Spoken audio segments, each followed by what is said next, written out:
This is the Daily Divide.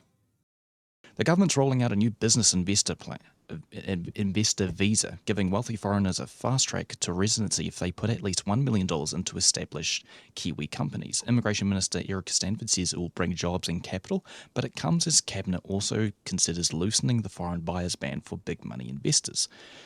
Question to you, Lennox, with the recent news that the foreign buyers ban has been repealed to a minimum of $5 million, are we selling out Kiwi workers for just a quick buck, Lennox?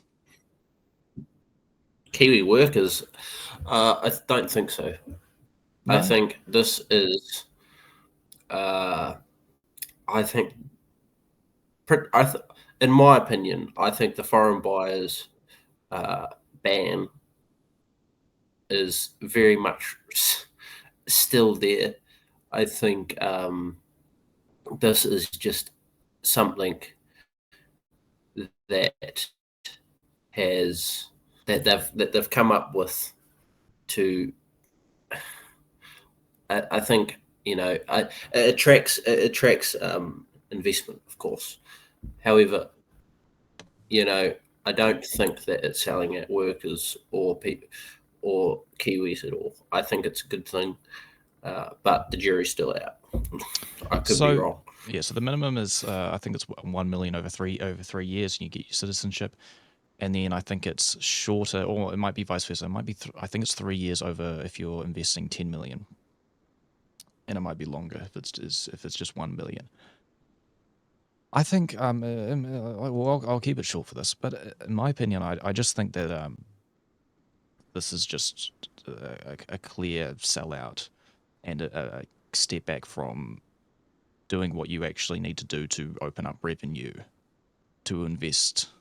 And this is just trying to just to fund tax cuts for the top half of this, for every the top half of the homeowners in this country. I think the money apparently currently so far has brought in about $1.5 billion. It's, in my opinion, I think it's short change for the influence that it could bring in to this kind of the unnecessary influence that it could bring into this country. I mean, for me personally, I think that I want to, when it comes to investment, I want it to be ideally in house, or at least from local players. And what this kind of does is that it potentially, and it does, it offloads any profits and any dividends off country. I'd prefer to keep that money in country. I don't. I mean, I think that's a mischaracterization of what it is. I think what has happened is they've gone right. The foreign buyers ban, as much as it may have worked, it may not have. For some people, whatever, not too up on how good or bad it was before now, and I'm not very up with it. But from what I can gather, is that it's going to bring investment into the country, and that's what New Zealand sorely needs right now. Well, Lennox? I have no idea what just happened right now. Okay, well, I'll just carry on. Okay, I'll just carry on with my thought. I don't think that I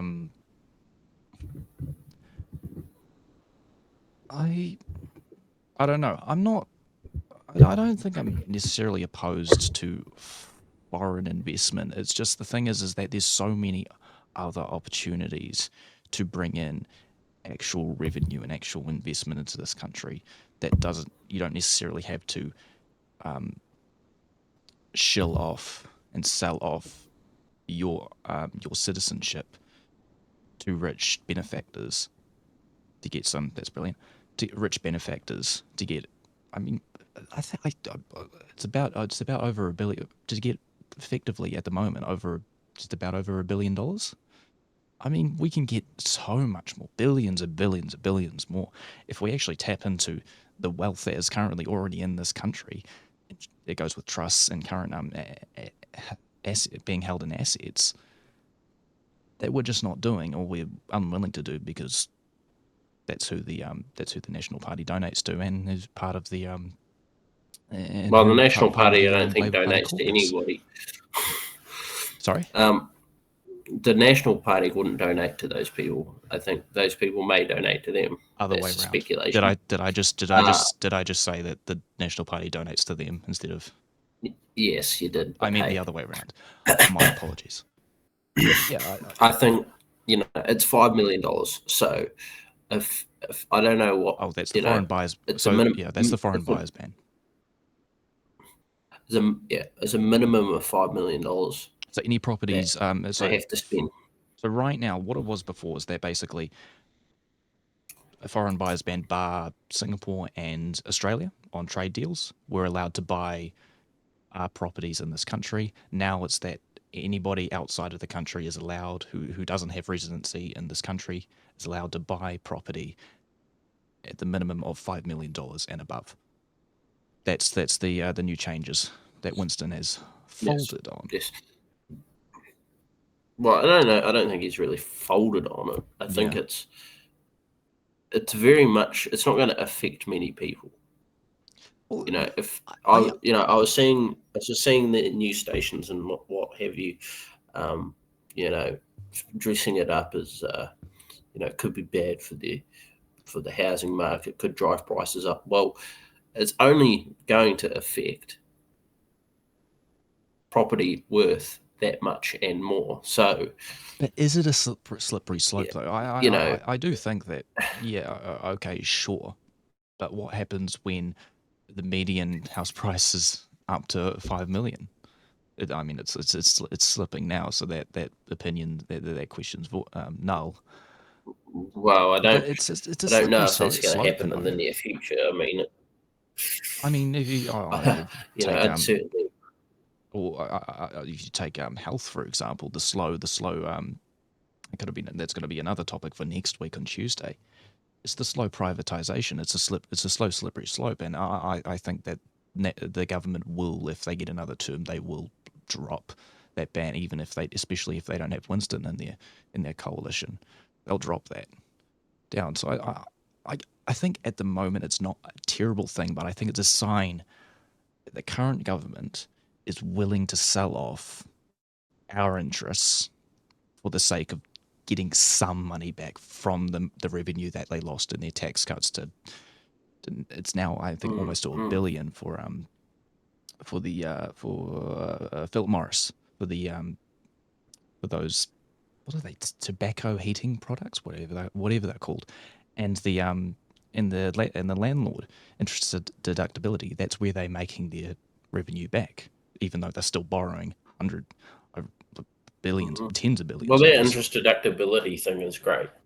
Yeah, you keep saying that, but That interest you deductibility never thing say is great why. I think we'll move on. Other than that, do you want because your last? Do you want your no, no, no? because Let's keep it to topic, mate. Come on. I We want to discuss all it right, tomorrow. all right, fair enough, fair enough. Okay, yeah. Well, let's move on from that. I think that's. I last think last one. Last I thought. I think it's it's it's going to be a good thing because it's going to bring investment into New Zealand. That's what I think, without going into too much depth on it tonight or today. Okay, so I think we move on from that. Okay. What was your next business? The government's racing to fast-track supermarket approvals, promising an express lane for new players to take on the Woolworths foodstuffs duopoly and bring down grocery bills. Finance Minister Nicola Willis says 5 contenders plus Costco are already circling, but Labor calls the plan too slow, the Greens want tougher action, and experts warn foreign giants may still steer clear. Question, what do you think is the biggest barrier preventing a third player from being introduced? The biggest barrier, I think. We are a country in the corner of butt fuck nowhere. We don't exactly have a high population relative to our country size. And I mean, yeah, it's pretty out of the way logistically. What do you think is the biggest barrier that we haven't? Why do you think we haven't seen? another supermarket Well, player I think coming it other could than be. Costco in Auckland? I mean, there could be a lot of things. I mean, one of them would be the attractiveness for a a big um, a big player or existing player like a like an existing big business um, an international, what do you call it? International player.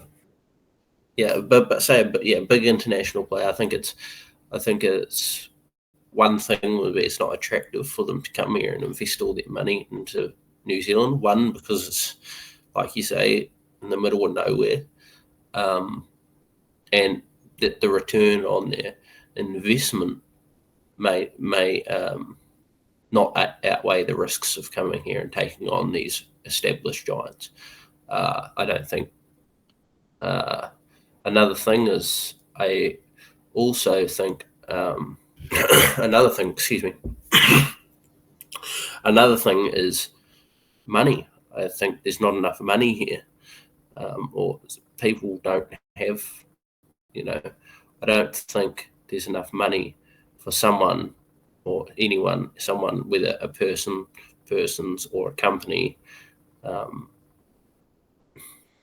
to. Well, there is money here, but I don't think the benefit outweighs the risk. For someone locally, like you always say, you want local, but I don't think I'm a patriot. the benefits outweigh the the benefits. The benefits haven't outweighed the risk, Yeah, absolutely. and Yeah, go carry on. that's why I think it probably hasn't happened yet. Yeah, I think it's a big. And Oh yeah, furthermore, carry on. like businesses and companies that have tried to get into the grocery business in New Zealand have failed every time. Warehouse is doing okay. They're kind of doing a half and half. Like I think they're dipping their toes. I'm sure they're one of the players. Definitely one of the players. I'm willing to bet my money on that one. In the five, not including Costco. I think that there's a. I kind of gave you a bit of a hospital pass with that question because there's not really one fix for this. It's a multitude. There's a lot of issues that come in to the fact that we have the current system or the current landscape in groceries that we currently do, the current duopoly, and Australia has the current problem. I think one of it is the fact that the previous governments and previous governments have really dropped the ball on preventing on this duopoly ever happening. I think two, it's the fact that logistically it is very difficult for an international player to come in, which is why I think locally it is the locally it's the best solution, and not from Australia. We're not including local with Australia, like Australia. Um, I think it's also the fact that the duopoly kind of. I don't have actual fact. I don't actually have proof on this, but I'm willing to bet that the current duopoly have measures in place that prevents like owning land in spite to prevent alternate players from getting into play, or they have weight on the supply chains from the farms to the supermarket to prevent any alternate player like Costco from getting their hands in as easily as they could. Which comes to the fact that I think a part of that solution is not only bringing in a third player, which could be international. I don't want it to be, but it could be one of the options. You could bring in a fourth player. It's also there needs to be a breakup. There needs to be a sell-off of foodstuffs of different assets for Woolworths and the other company. What's the other company called? It's a food. Is it foodstuffs? It is foodstuffs, isn't it? Yeah, it is. Blank in there. there needs to be a break up of the duopoly. It just needs to happen. And Nicola Willis hasn't, to her credit, I mean, I guess, she hasn't counted that out. But why would, if she would, she's a fool. But I don't think they're gonna do it. I'll love it if they do. They need to break up the duopoly. And I think the others. What do you think? I was gonna give you this, and I think I know what you. I think you know what I'm gonna say is. What do you think about public-private partnerships? Yeah, it depends. It depends on the sector. I think it depends on the sector. I'm definitely in favour of public-private partnerships majority of the time. But yeah, I think I'm not sure if it would work in this particular industry. Maybe if the government, did, if they wanted, if they decided that that was the way to go. Not sure if it is, but if they thought that was the way to go and then bought private partnership in after that, then yeah, that's a hard one. But I am in favour of public-private partnership, as you know. So, right, as you know, I want the power companies. I'm not a huge fan of any public-private partnership. I was like half and half when it came to the roads, but now I'm completely opposed to it. I'm not really. There is very specific scenarios where a public-private partnership would work, and I just want to address the people that are watching that watched another channel. I'm not copying off of him. I thought of this months ago. Okay, so I'm not fucking copying from anybody. I thought of this myself. I think it's a brilliant idea to do a public-private partnership. We are in a very unique area as a location as a country where it's, as you say, it's very difficult to logistically bring in a third player. And I think that I mean, could you do as worker co-ops? Could you do it as specific regional chains? We as an option. Maybe on the west coast, you could bring in the local iwi there as a partner, not absolutely, or another. Again, that private partnership could also be it could be a foreign could be a foreign buyer. I'm not essentially opposed to that. I'm also when it comes to, and I just think that there needs to be a. I think it's just better having public input into this is so much better than just having a private because look, I'm no I want to see the warehouse get in on the on this as much as anybody, but it's still a private entity. I want to see government get involved. Okay, so believe it or not, and I also think it's economically more viable than any in any Of country. So course you do. I don't care what you're going to say on this. I just boil it down. I do want to see that because I think we are in a unique position. As United States doesn't need to, they could break it up and they could allocate. They have any Australia can do it. We are in this position that I think we could do it, where we could make it a local, like Fonterra, right? Like Fonterra. Model how Fonterra is structured with its with all the I was I think it's 8,000 member farms getting their dividends from from Fonterra. Like when they're selling off a bunch of stuff, and then the dividends from that is going to those farmers, however many thousands of dollars. Excuse me. I mean, you could do something like that. There could be variation in it, but I think that having that input as something as important as food, people getting fed, is I think it's a public good, which is why I think government should, and publicly people should be involved. It's not just the government; it's people who voted for them.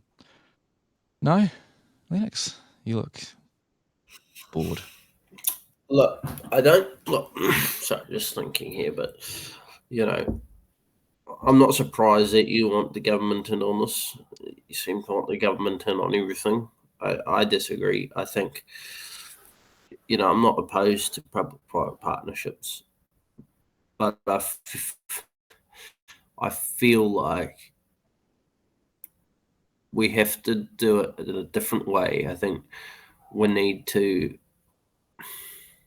you know, But I like you look. get you get I'm not an expert, and I'm not saying but I you have get me the right. Like answer. But I'm just wouldn't you saying, like it to see it be a more regional thing where there's or maybe a national chain or maybe a North Island, South Island chain, whatever.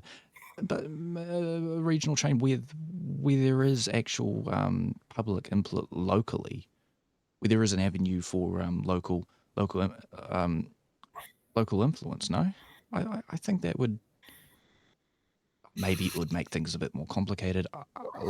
It's something I'm willing to discuss on, but I think a public-private I think it's partnership. overcomplicating. Definitely, I I think. think public, yeah, but I still think a public-private partnership. I think is more economically viable in this country than any other country, and it's more necessary than Yeah, any but other then it country. just means that we have to. It just means that the government has to fork out some more money, and we don't have any at the moment. Look, my opinion on Keynesian economics, and you don't know what that is. I know you don't, but you know my opinions on investing in bad times and then divesting in great times. The public good of people getting fed, I think, outweighs everything else. I mean, I look, call me what you want. I don't care. I think that people getting fed is a public good, and people not being out on the streets is also a public good. Well, Not smashing up absolutely, but heroin I don't. and meth. No, absolutely, and I absolutely agree.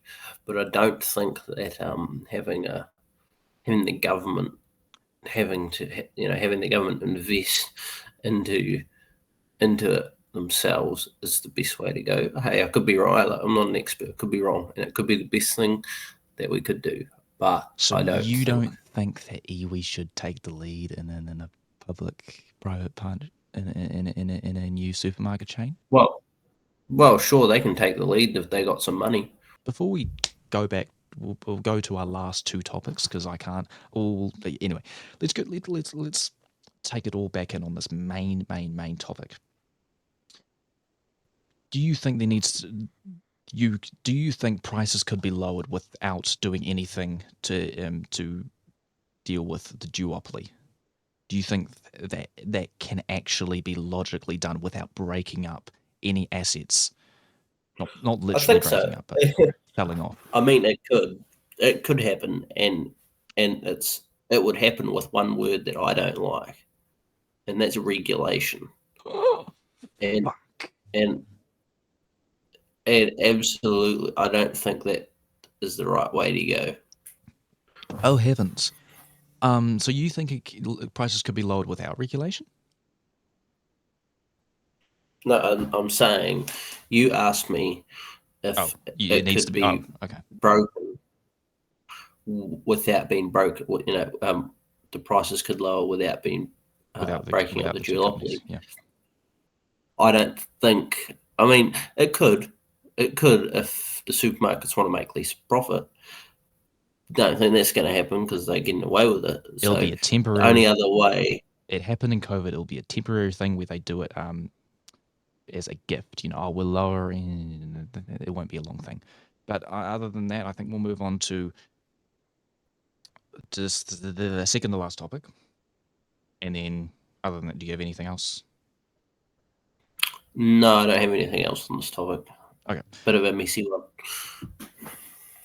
Parliament Selects Committee has backed a referendum on shifting New Zealand to a 4-year term, likely in 2026, but rejected ACT's bid to tie it to a stronger opposition powers, which included that an incoming government would only get 4 years if it agreed to basically give the opposition a majority on all Selects committees. This would have meant some governments lasting 3 years, others lasting 4. If voters say yes, the change would kick in from 2031, though ACT warns it hands too much power to the government of the day. So Lennox, apart from that last bit, we'll make this segment really quick. 4-year terms, yay or nay? Yay. Yay. Do you think that the extension that the Act wanted, where you would, if you wanted 4-year terms, you would have to cede select committee control to the opposition? Do you think that's a good idea? Or is it, and if you don't, you still stick with a 3-year term, do you think that's a good idea, or does it complicate things too much? I think it could work. 4-year terms with 4-year terms, yeah, good.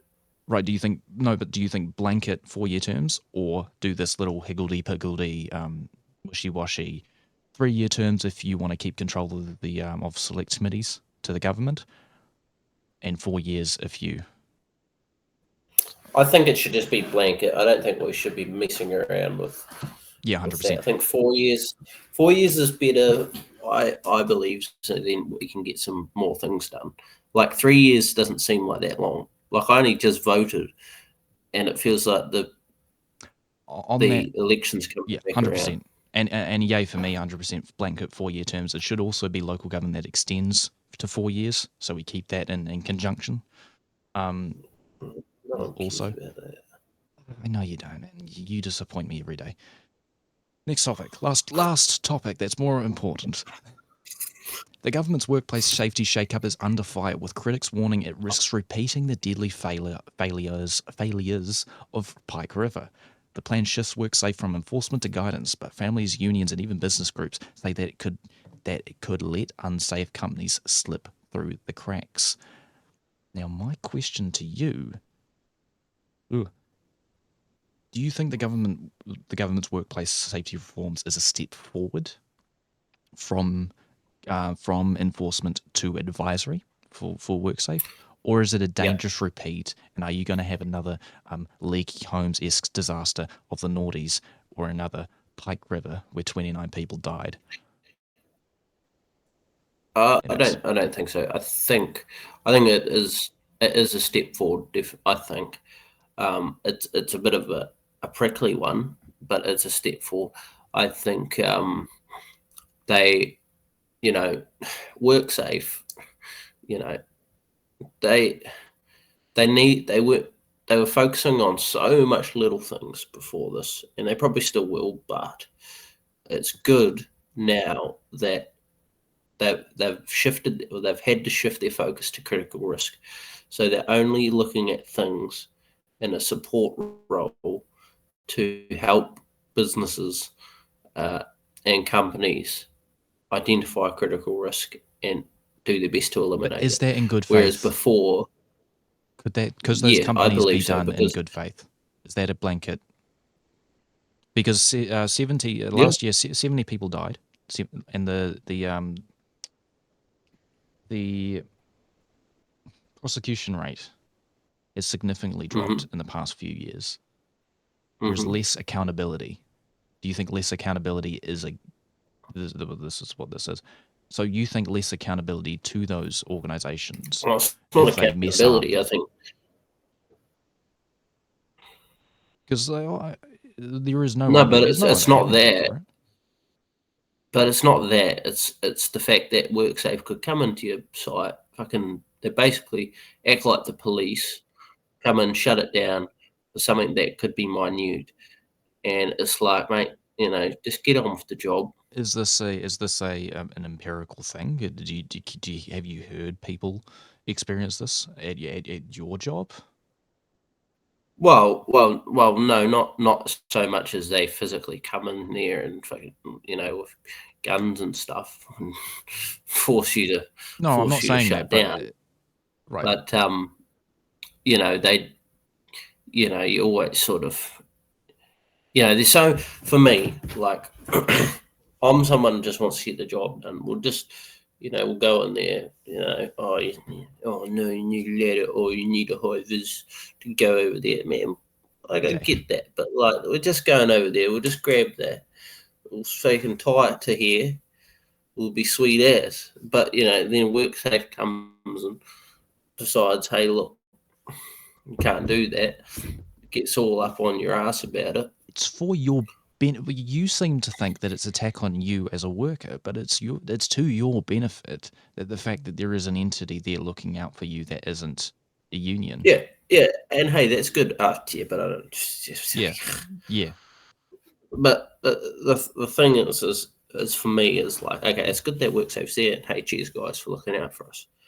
But when you Because your when other accountability there is striking, right? Because there's no other alternative to take this concern to anybody. Because you got ACC if you get injured, and there's no alternative. You can't sue in this country. That's what WorkSafe there is for. You good? hang on, for some reason this is not sitting in here.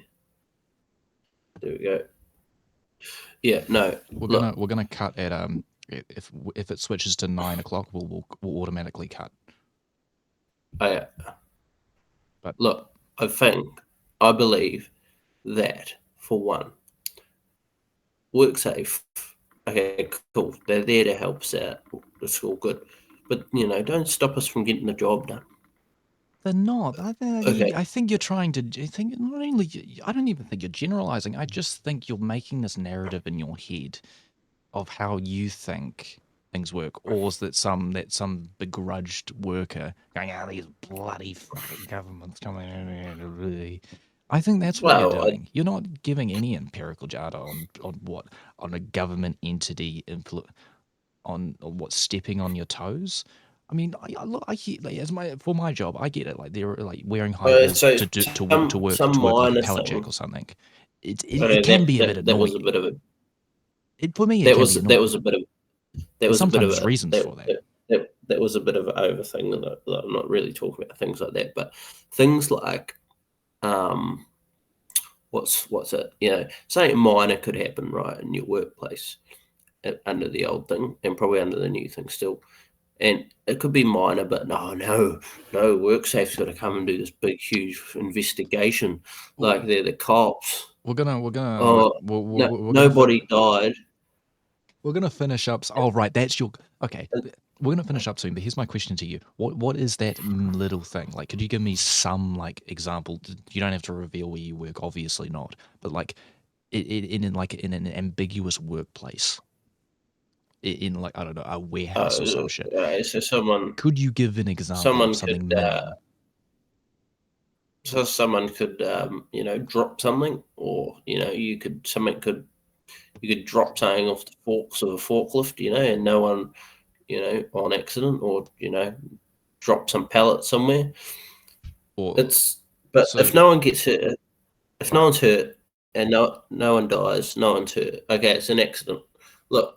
Have an in-house investigation. Go look. In-house, right. But here's the problem: if someone does get hurt, how does that get resolved? It can't just get resolved in-house because what if the company? No, but I'm saying if someone doesn't, obviously not. I'm saying if no one got hurt, right, and no one dies, then WorkSafe who gives a shit. Go and drink your cups of tea on the government if you have to.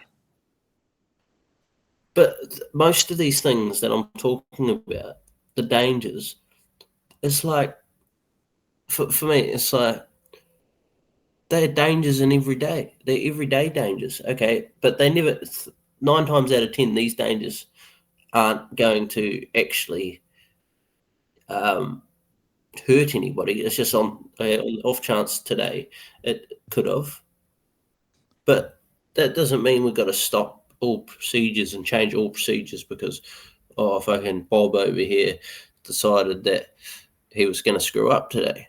Look, I think we'll finish up there, but I think you're greatly underestimating the impact that unions and government regulation has on your survivability as a worker and my survivability. Well, unions are crazy. I've never been in a union ever. I've joined the union just to smug your ass. I don't like unions. We'll finish off there. Unions are terrible. Unions are terrible. Cut.